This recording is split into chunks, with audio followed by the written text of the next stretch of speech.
বন্ধুগণ, আবারও চলে এলাম একটা অসাধারণ রেসিপি নয়, সাধারণ তরকারি নিয়ে।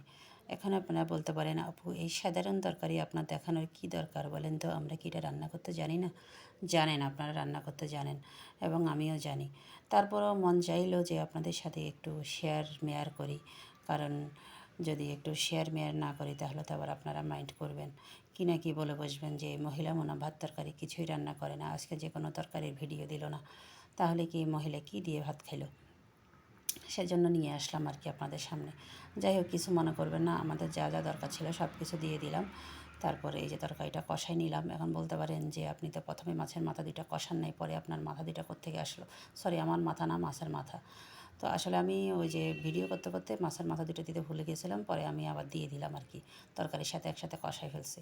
এখন দেখেন, হাঁটু পরিমাণ পানি দিয়ে এখন আমরা অপেক্ষা করতেছি। আর কি দিব সেটা হচ্ছে এই যে মাছ দিয়ে দিলাম।